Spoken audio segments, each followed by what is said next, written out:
કે મળદની વાતું રે રાકાની નો રે આ બધા ઉતરી પડ્યા પણ જનતા આગળ કોઈનું હાલે નહીં કે ગોપાલભાઈ જીતવો જોઈએ દવા અને દુવા બે કામ કરવાની છે વિસાવદરમાં ગોપાલભાઈની ઈમાનદારી જોઈ અને લોકોએ મત આપ્યા છે। વિસાવદરની આ જનતાએ આજે એક સત્તા પક્ષને સણસણતો જવાબ આપી દીધો છે કે પછી ગુંડા બોલાવવાના હોય, બુટલેગરોને સાથે રાખવાના હોય, ઇલેક્શન વખતે એ બધા ષડયંત્રોનો આજે કળળભૂસ થઈ ગયું છે।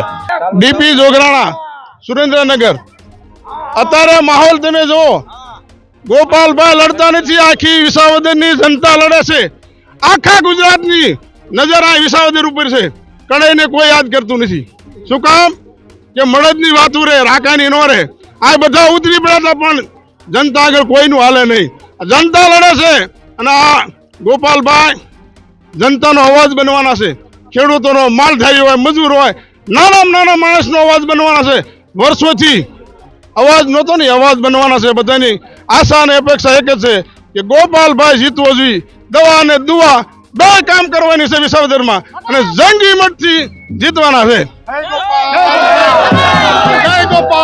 મનસુખભાઈ ડોબરિયા છે।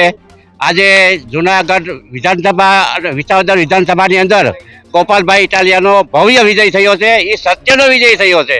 લોકો પ્રજા વિસાવદર ભેસાણની જે જનતાએ લોક ચુકાદો આપ્યો છે આજે એ ગોપાલભાઈની ઈમાનદારી જોઈ અને લોકોએ મત આપ્યા છે અને ગોપાલભાઈનો વિજય નિશ્ચિત છે। 100% ગોપાલભાઈ ઇટાલિયા અમારો વિજય થશે, 100% વિજય થશે। દિલીપસિંહ વાઘેલા, રાજકોટ લોકસભા ઇન્ચાર્જ।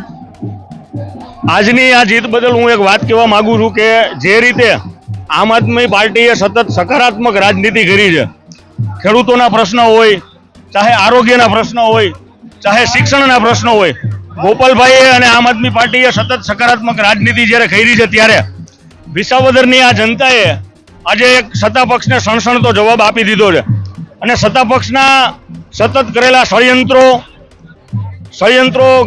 આર્થિક હોય કે પછી ગુંડા બોલાવવાના હોય, બુટલેગરોને સાથે રાખવાના હોય, ઇલેક્શન વખતે એ બધા ષડયંત્રોનો આજે કળળભૂસ થઈ ગયું છે। હંમેશા આમ આદમી પાર્ટી એક સકારાત્મક રાજનીતિ કરે છે અને આ વિસાવદરની જનતાની બહુ મોટી જીત છે।